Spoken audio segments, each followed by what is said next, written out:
Hello and welcome to Politics Now. I'm Morno Balagugbo live from our studio here in Abuja. Tonight we are unpacking the battle for Nigeria's political future and diving into the global ripple effects of a landmark U.S. Court ruling. Well, not a U.S. court ruling now, but more of a crackdown on immigration in the United States. We'll get to more of that later. But first, our topic for this particular half hour, the beginning half hour, is opposition politics ahead of 2027 and democracy. Well, let's start by letting you know that President Bola Tinubu says he will welcome Federal Capital Territory Minister Nyesom Wike into the ruling or progressive whenever he chooses to join officially. So the question we are asking is, Nigeria's opposition finding its feet or still fumbling ahead of 2027? Then also we will just take a little time to look at, check the civic pulse of our nation as regarding the planned June 12th protest. That will be later. And of course, a major legal precedent from Washington, D.C. that could redefine the presidency. And that will touch on the U.S. immigration crackdown and troop deployment in L.A. Here is a rundown of what we'll look at. We'll look at the deployment scale and purpose. We'll also check out the legal framework and constitutional debate surrounding the protest and talk about public response and the political implications. And joining us all the way from the United States will be Professor Benjamin Okwai, political analyst. He is a US-based lecturer in Albany State University and, of course, a political scientist, and we'll get to talk with him later on. We'll take a breather. We'll be right back. Do stay with us.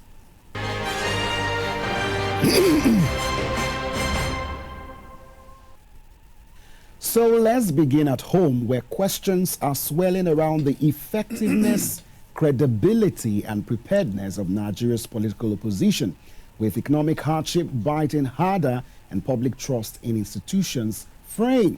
The stakes are quite high. So tonight we're breaking down three angles to the opposition question. So here is a rundown of our talking points. Is there a united front amongst opposition? Are alternative leaders offering a clear path forward? Is the opposition mobilizing or fragmenting ahead of 2027? Our guest tonight on the show is Honorable Mike Omogbehin, former lawmaker from Ondo State, a member of the People's Democratic Party. Honorable, thank you so much for being with us on the show tonight. Thank you very much for that. All right. So to be with you one more time. Absolutely. Let's take our time to break down the conversation. So we're looking at our first talking point, which focuses on the question, is there a united front among the opposition? Now, recent efforts to forge a coalition between major opposition figures have hit significant roadblocks.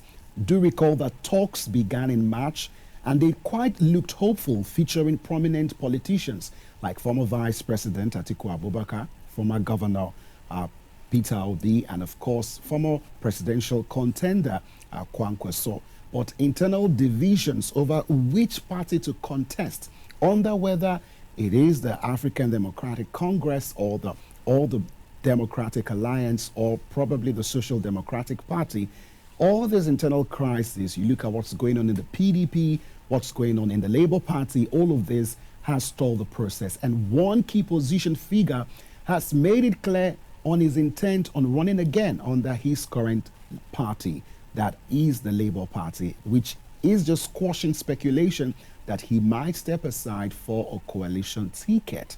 Others from the main political party who moved to the Social Democratic camp insist their priority rather is internal unity, not cross-party alliances. I wonder what that means. Now, on the ruling party side, senior party voices are already dismissing the coalition talk as a political hallucination, pointing to recent defections as proof that the opposition is fragmented.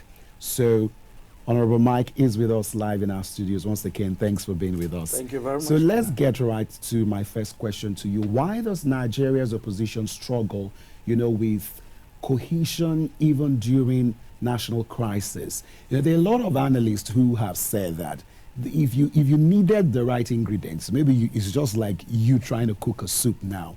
You have all all you need, to make a case for why Nigerians probably should not want to support the president in 2027. So how do you unpack this based on all what you've seen this past few months? Well, there is nothing more to say than what we have seen.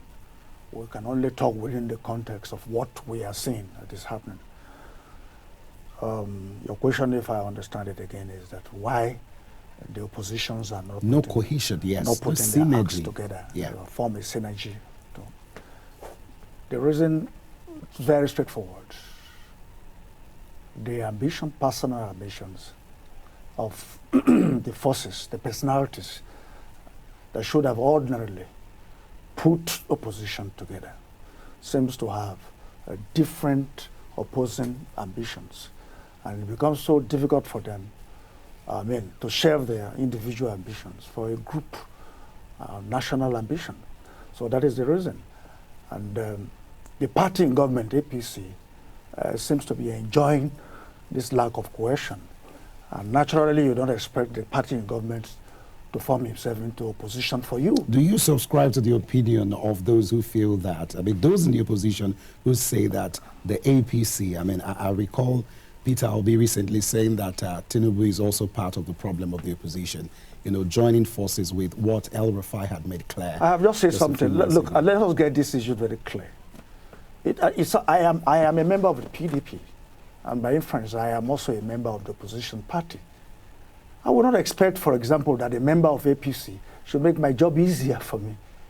What are we talking about? Are we saying that the APC should constitute themselves to party in government and also party in opposition? No way. It's not going to work.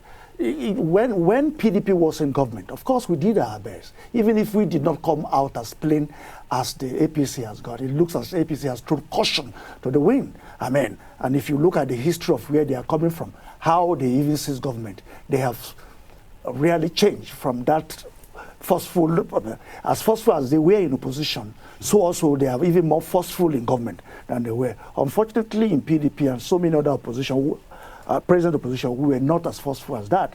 So, what am I saying in essence? I do not expect APC to do our job for us. I expect us to do our job for ourselves. So when Peter Obi says Tinubu is actually not helping, why should Tinubu help opposition?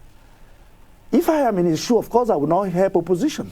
It is our duty in oppositions to help ourselves. It is our duty to make the party in government not to sit squarely, not to sit well in government, pointing out their errors, critical errors, and pointing out to Nigerians why they should not allow them to come back. Now, I wanted to take you to the Wike conversation. Yes. Just today, the president clearly gave him an invitation and say, I would welcome you with open arms, during the course of the commissioning of some projects in the Federal Capital Territory earlier today. So what's your reaction, given the influence that the FCT minister has, especially in your party, the PDP, and, we're seeing these big titans clash, and it's, for many persons, they will say this is crumbling and just bringing down the party. Now, I will go straight forward without missing words.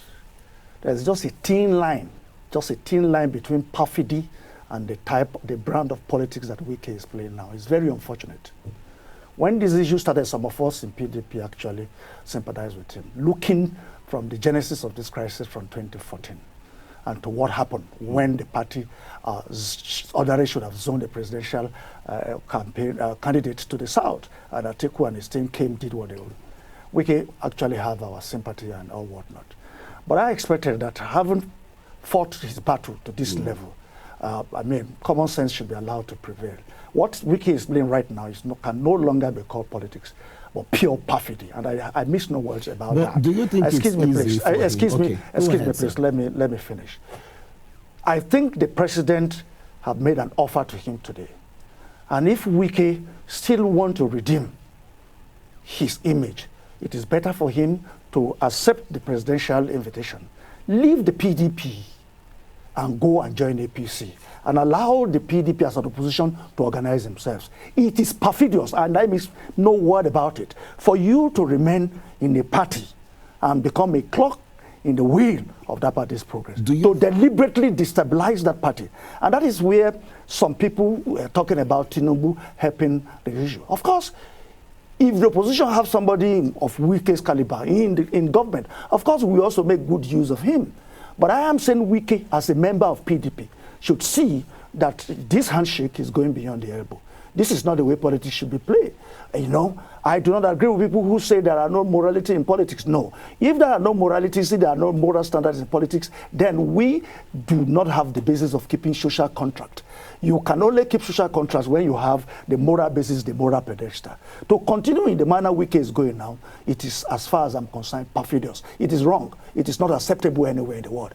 I would therefore urge him to please accept the presidential invitation, go to APC and allow us to have our party so that we can reorganize ourselves from the bits and pieces that are available, and we can go ahead. You know, one of the statements that he's, made, especially recently, he said that, I mean, his joy is something he derives joy in stepping down, stepping on political bigwigs' toes. So when you look at that, this kind of person and his character, I'm no judge of character because this is all politics, and for me, who is a journalist monitoring things from the sidelines, you are all the same, whether you are APC, whether you're PDP, whatever political party you belong to. So, but there are some people who are saying perhaps he has plans for presidential ambition, probably not 2027. Do you think that could be a reason why he is trying to be here and not be there? You know, it's become very difficult sometimes to believe Wike, whatever he says. Are you getting what I'm talking about? Like I said from the beginning, that Wike enjoys some of us, people like us, the sympathy, looking at what transpired within the PDP from 2014, like I rightly said, how it happened, how Jonathan was pushed out of government and what have you. But I think, for crying out loud, those who push Jonathan out of government started with new PDP. When they discovered that that pattern was not going to work, they took the gentleman out. They did that glorious walking out, if you like, inglorious walking out at the Eagles Square. They left, and then they went and formed a coalition with CPC, ACN, and then they had an APC that eventually took over government from us. I would expect that Wike should told exactly the same way. If he's saying that what he's doing is fighting Atiku, Saraki, and those who actually did in 2014, he should as well manage to take the part and the pattern they took. They left the PDP and formed a coalition.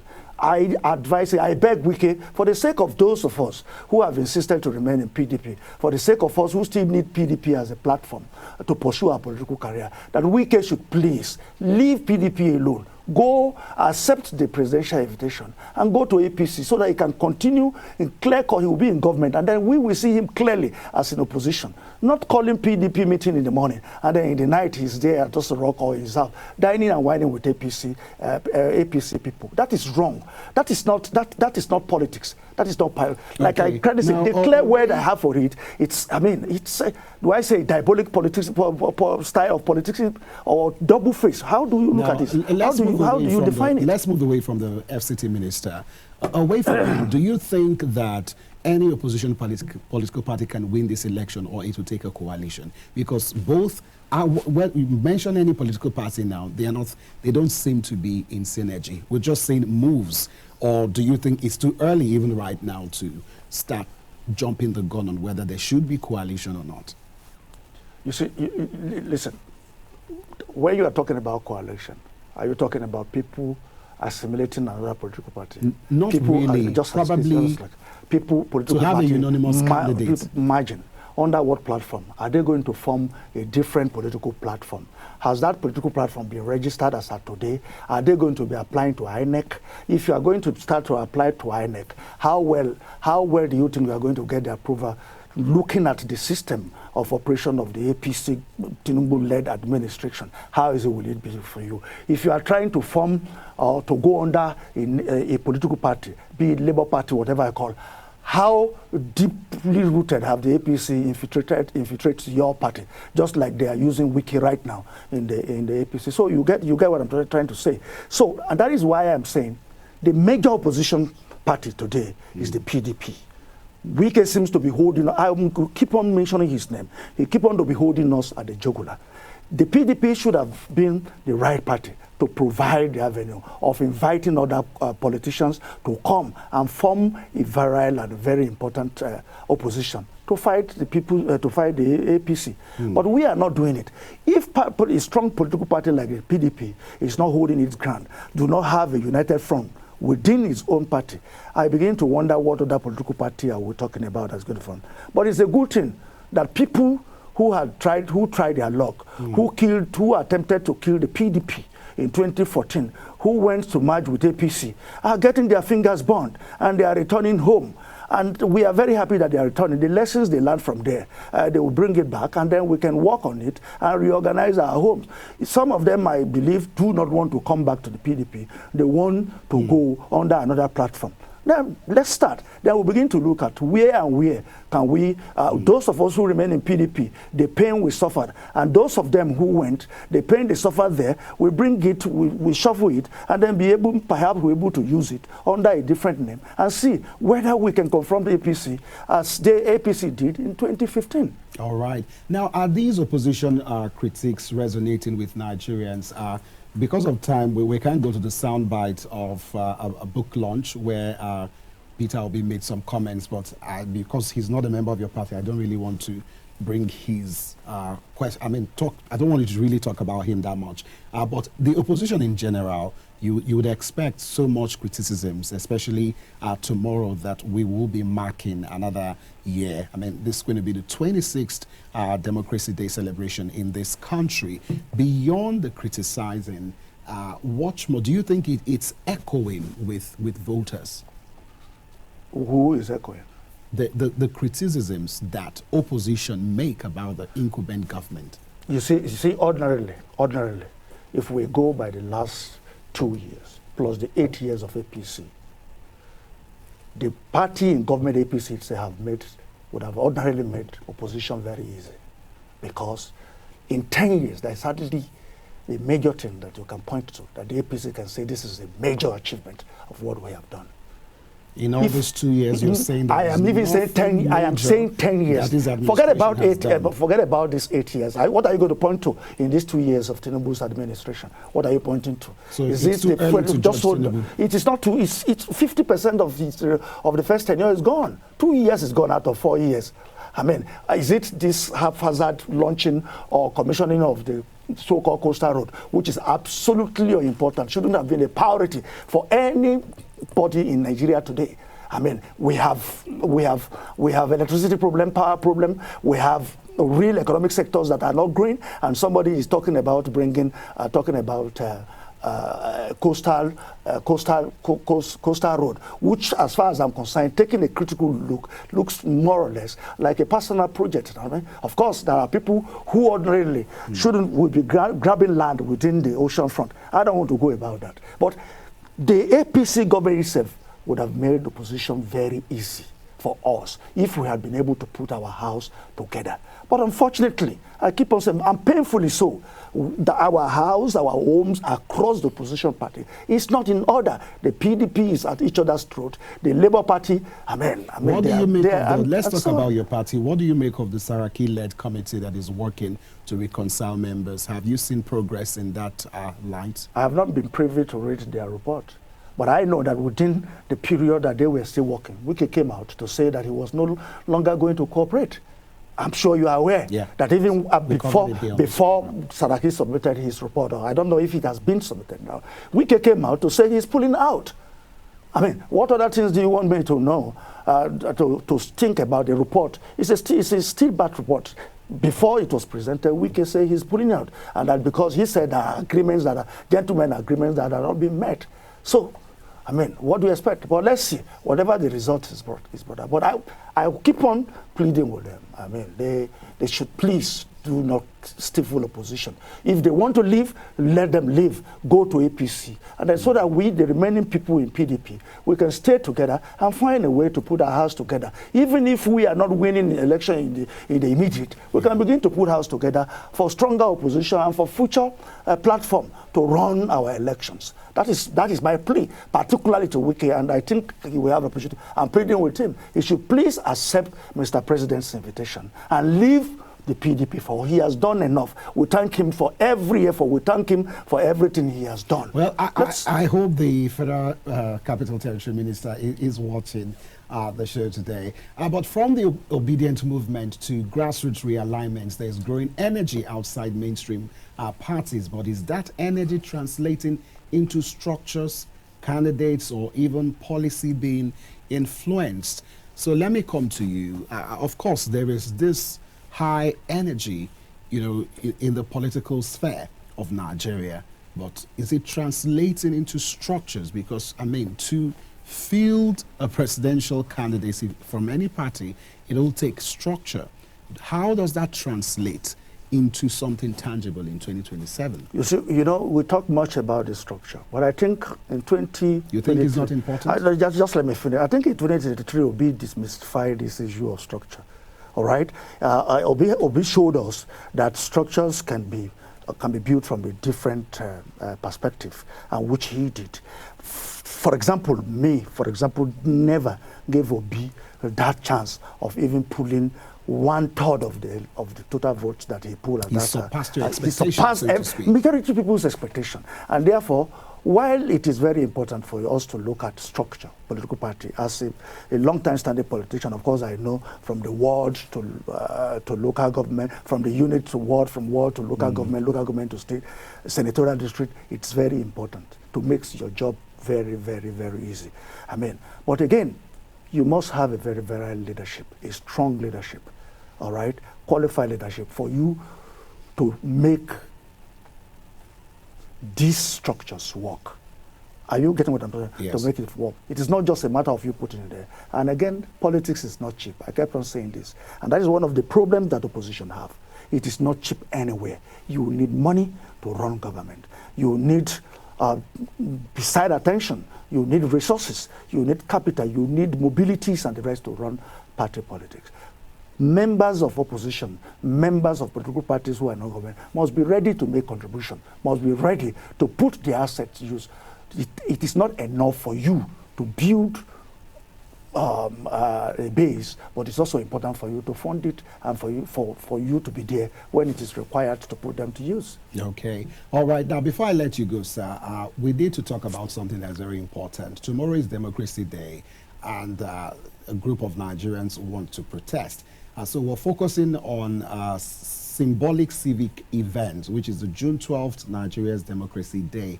And across at least 20 states, the hashtag Take It Back movement have mobilized protests against insecurity, hardship, and what it calls a shrinking civic space. The protests are grassroots-led, but the political overtones are unmistakable, especially given the organizers' links to a 2023 presidential candidate. Is fielding a lot of questions. So, Honorable, this civic accountability or political mobilization in disguise, what do you make of protests in this time? Do you think they are genuine, or do you think, there's a political undertone to it?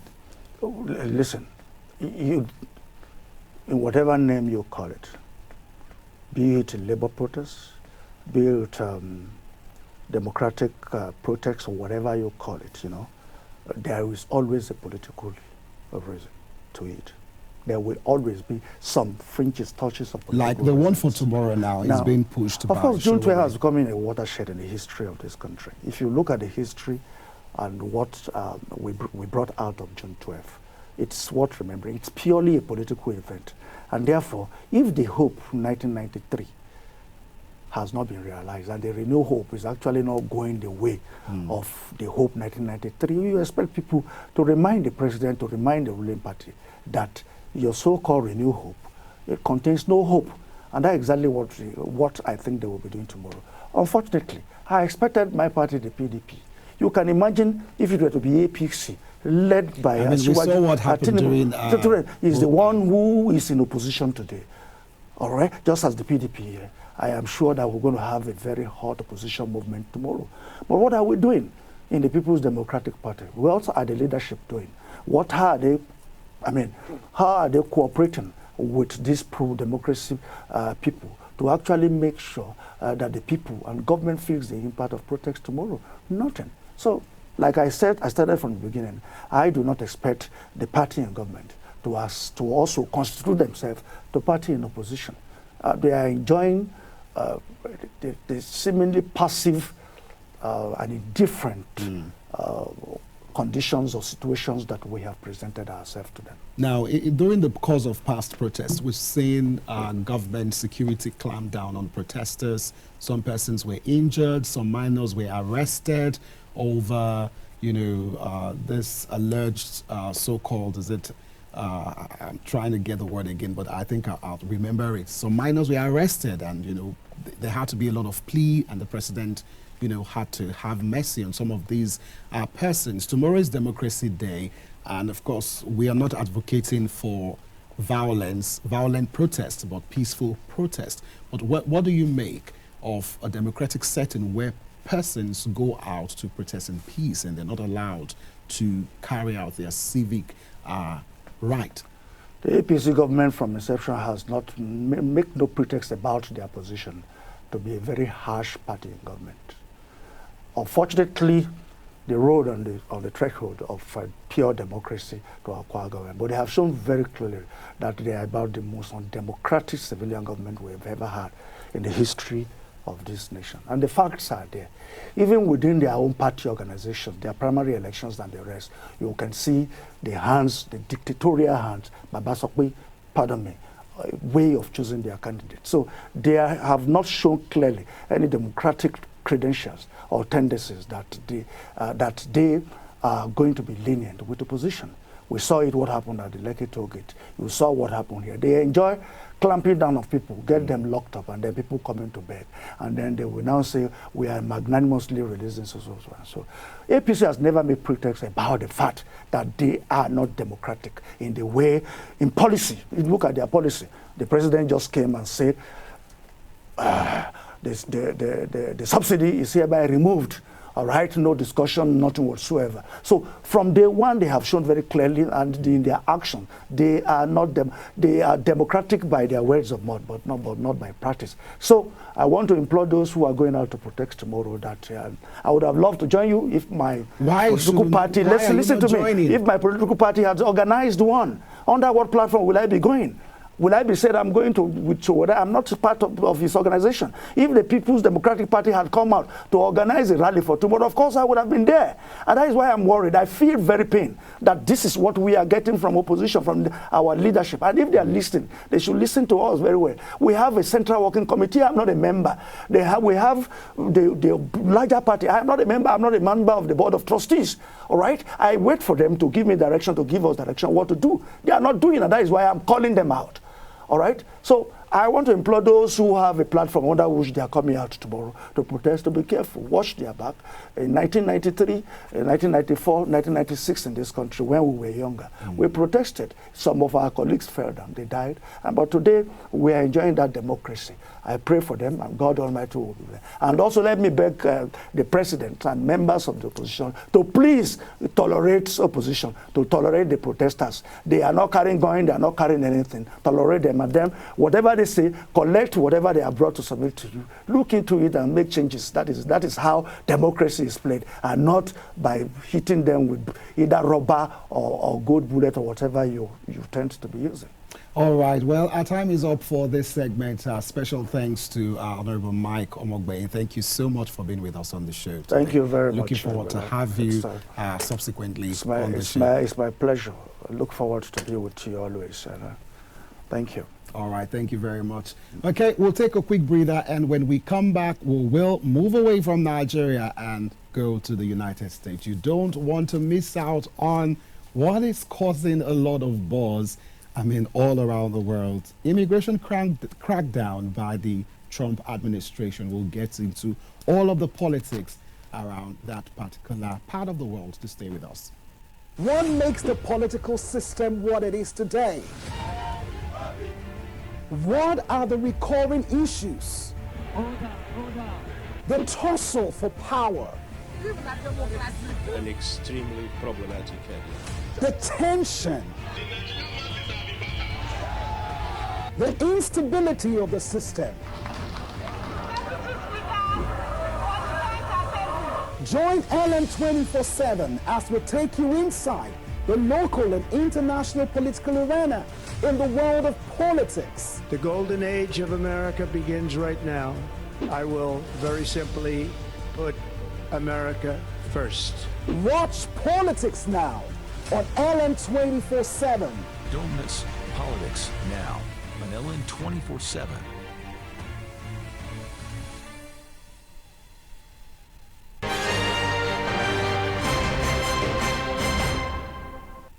Many thanks for staying on Politics Now. This time around, we are focusing on the U.S. immigration crackdown and troop deployment in Los Angeles. Our talking points focuses on the deployment scale and purpose, also legal framework and constitutional debate. We'll also look at public response and political implications. Our guest is live with us all the way from the United States, Professor Benjamin Okwai, political analyst, Albany State lecturer, and of course, a political scientist. Many thanks so much, Prof, for being with us on the show tonight. Thank you very much. Can you hear me?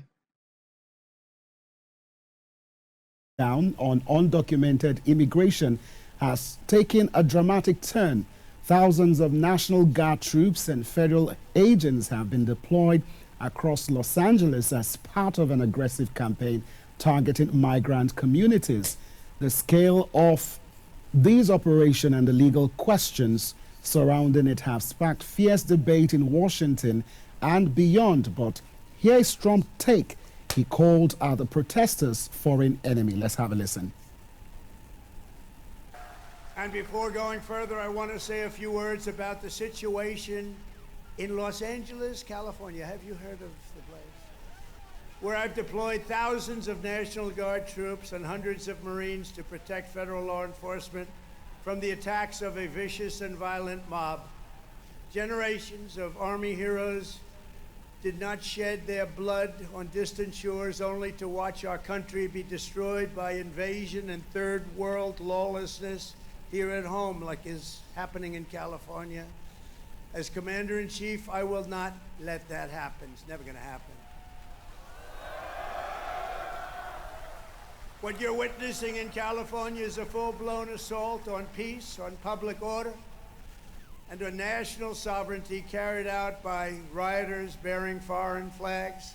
Within the span of a few decades, Los Angeles has gone from being one of the cleanest, safest, and most beautiful cities on earth to being a trash heap with entire neighborhoods under the control of transnational gangs and criminal networks. It's horrible what's happened so quickly.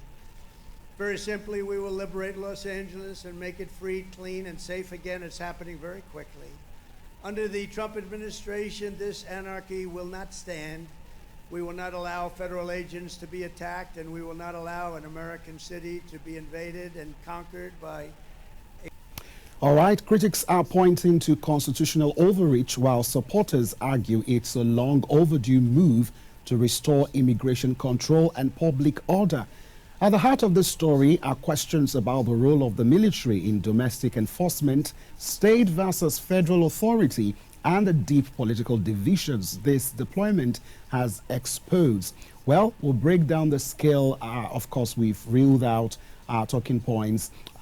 We could just flash it again. We're looking at the deployment scale and purpose. That's our first talking point. So with the purpose and the scale of these federal operation in Los Angeles, as of now, timing of this reporting, 4,100 National Guard troops and 700 U.S.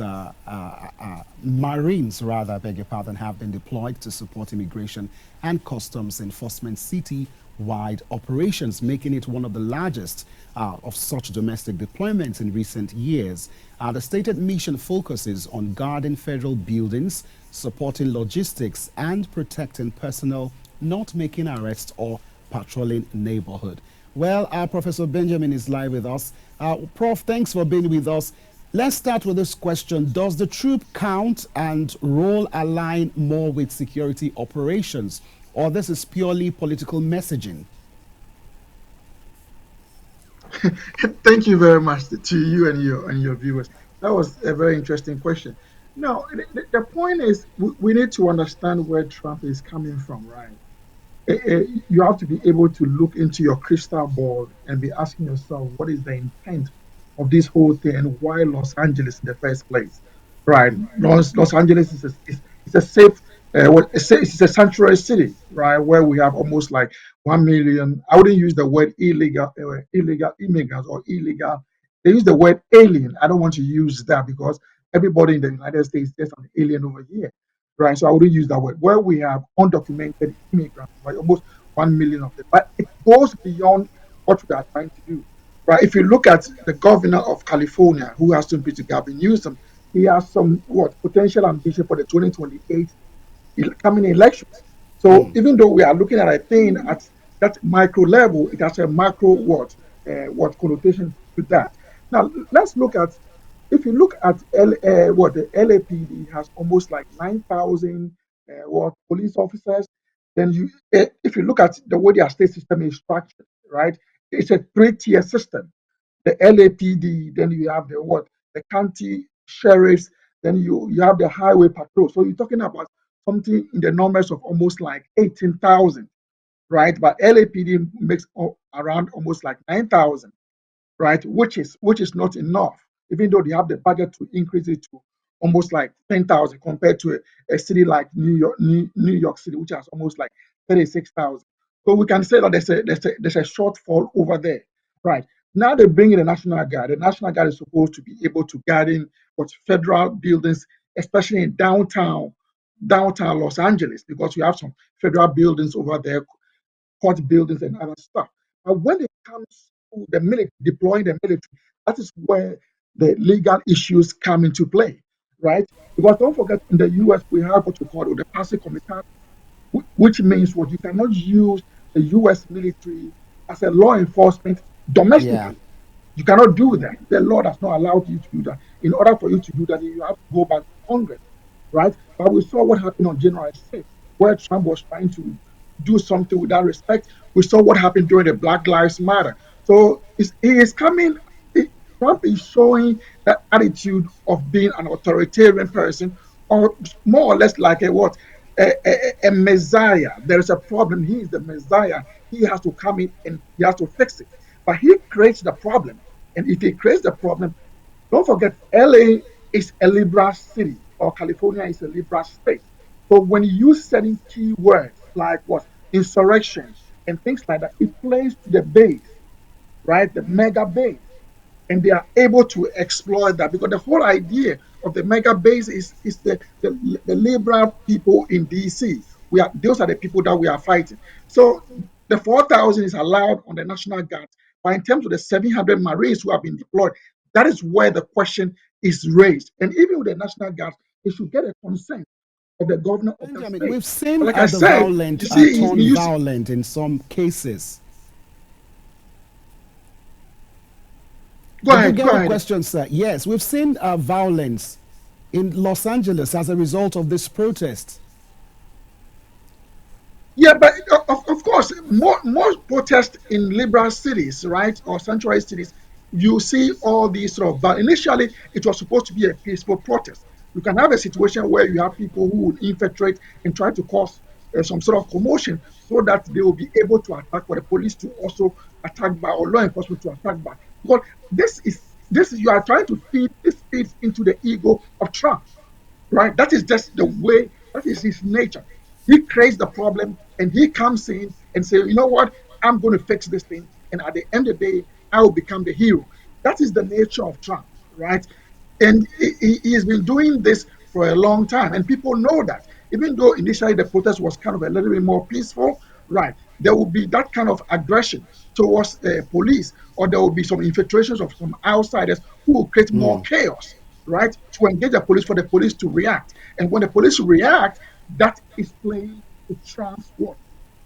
The way Trump wants things to be done. All right, Prof. Now, how do restrictions on arrest authority define the military's boundaries in civil enforcement? Let's talk about that before we move to the legal framework. No, but so like I said earlier on, the way the U.S. system is structured, right?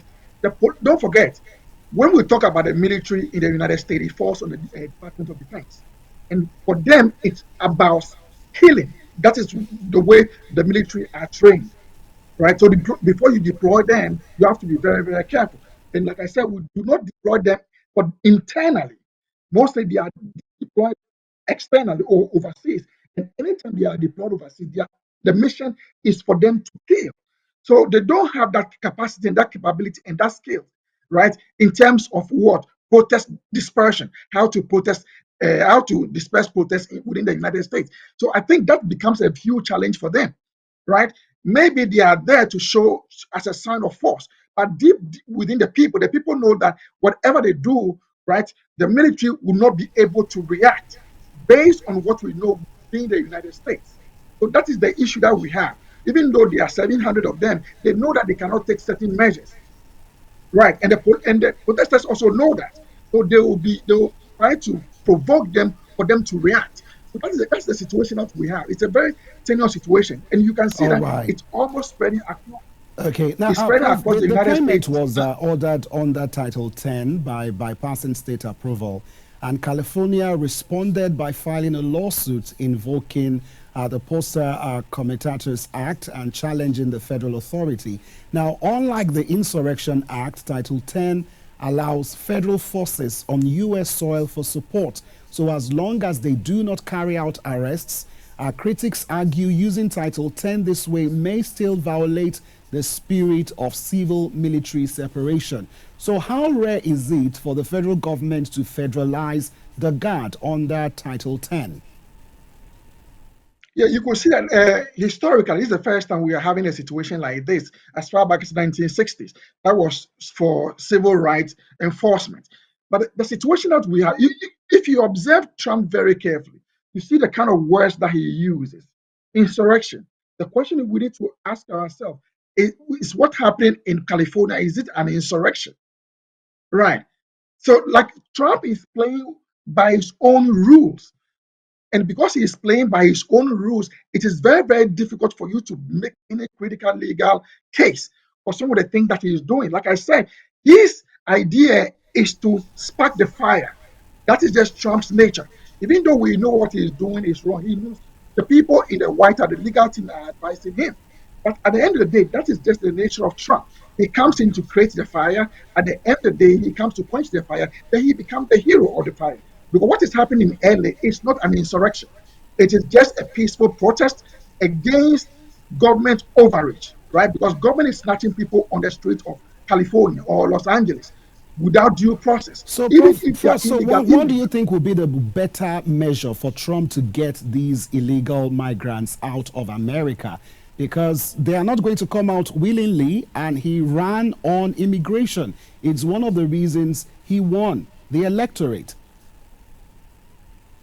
Okay, nobody is saying that we should get those illegal or undocumented. I don't, like I said, I don't want to use the word illegal, undocumented immigrants out of the country. Nobody's saying that. We've seen that in the past. Obama did a lot of what deportations. Biden did a lot of deportations, and Trump one was a lot of deportation. But the point is that you have to give the people due process. That is the issue. The issue contention is that you just don't snatch the people and deport them, put them on planes and send them to Nicaragua or whatever you want to send them to. The point is that you have to let them go through the legal process within the United States. And if they are able to go through the legal process and they are fit for deportation, then you deport them. But you just don't snatch them on the street. And most times they are separated from their children or children who might probably be US citizens. So this is the thing that we have been seeing. There's a legal way of doing these things. We all agree that there are undocumented immigrants in the United States who needs to be taken out of the country, right? But you have to do it legally by going through the legal process that are laid down within the Constitution. But you just don't snatch people on the street corners and put them on place and just fly them out of the country. Nobody is disputing that there should be strict immigration law enforcement. But the process of doing that is what most people are against.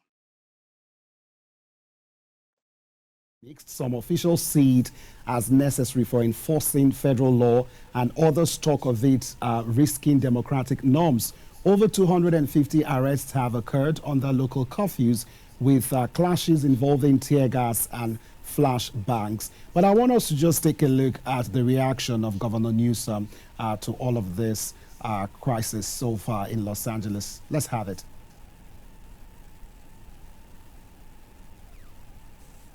This past weekend, federal agents conducted large-scale workplace raids in and around Los Angeles.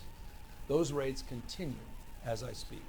California is no stranger to immigration enforcement, but instead of focusing on undocumented immigrants with serious criminal records and people with final deportation orders, a strategy both parties have long supported, this administration is pushing mass deportations, indiscriminately targeting hardworking immigrant families, regardless of their roots or risk. Donald Trump, without consulting California law enforcement leaders, commandeered 2,000 of our state's National Guard members to deploy on our streets, illegally and for no reason. This brazen abuse of power by a sitting president inflamed a combustible situation. He again chose escalation. He chose more force. He chose theatrics over public safety. He federalized another 2,000 Guard members. He deployed more than 700 active U.S. Marines. Today, we sought an emergency court order to stop the use of the American military to engage in law enforcement activities across Los Angeles. This isn't just about protests here in Los Angeles.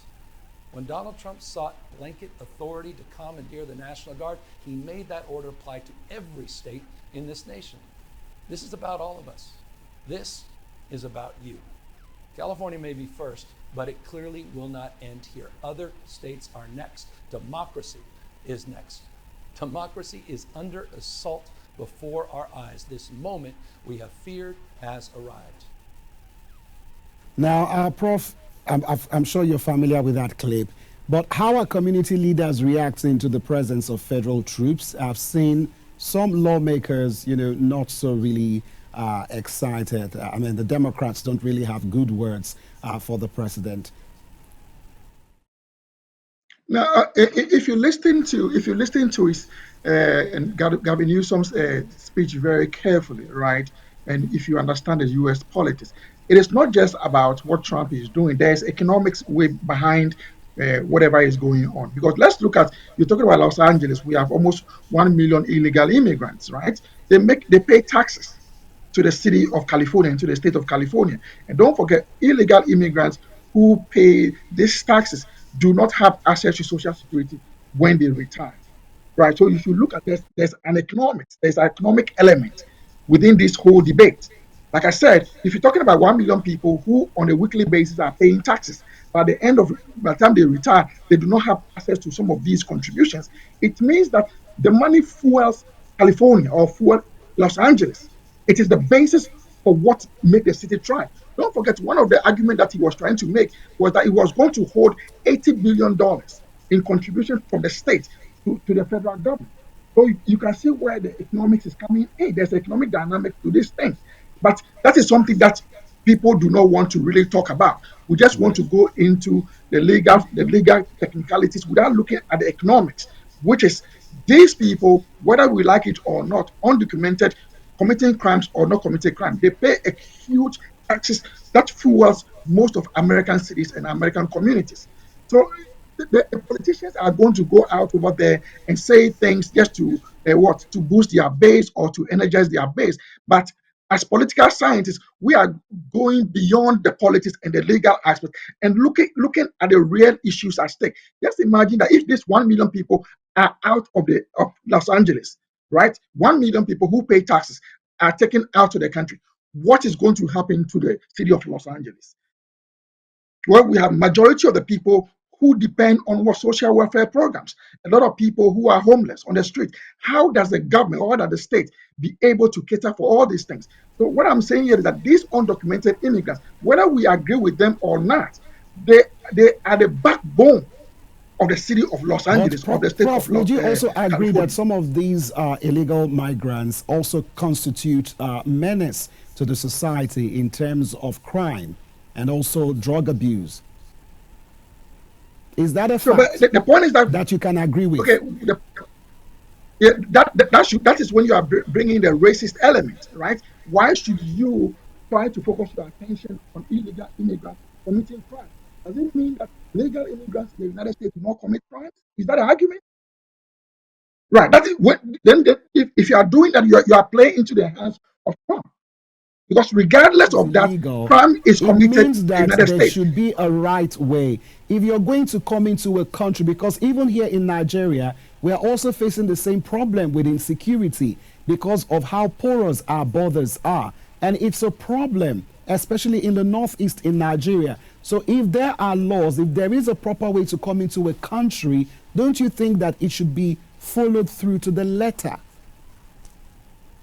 Okay, I agree what you are saying, but the question you need to ask yourself: since this whole protest started, have you heard companies or corporations downtown complaining about that?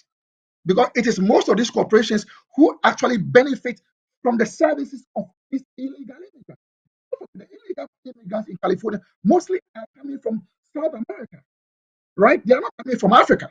So this tells you that there's an economic benefit of these illegal immigrants, these undocumented immigrants, that fuels American corporations. Don't forget, Trump himself, at some point in time in New Jersey, he had employed undocumented immigrants in some of his golf houses. Right. So whether we like it or not, these undocumented immigrants play a key role because there are certain jobs that Americans would not like to do. Picking tomatoes, picking this and this. Who is supposed to be doing that job for probably like $8 an hour in the United States? It is this I get the undocumented prof. I get the point, Prof. Finally, before we go, because of time, what is the implications for the elections? I think in November. I hope I'm right. The elections later historically, this year. midterm elections have always favored the minority party or the government in opposition. So let's hope that whatever we are doing now, the Democrats have to be able to find a way to take advantage of the situation so that it will inure to their benefit during the 2026 midterm elections. And you can see that the Democrats are still struggling to come up with a narrative in terms of how to go ahead. And that is what Gavin Newsom is doing. He is trying to get hold of Trump head on before the 2026.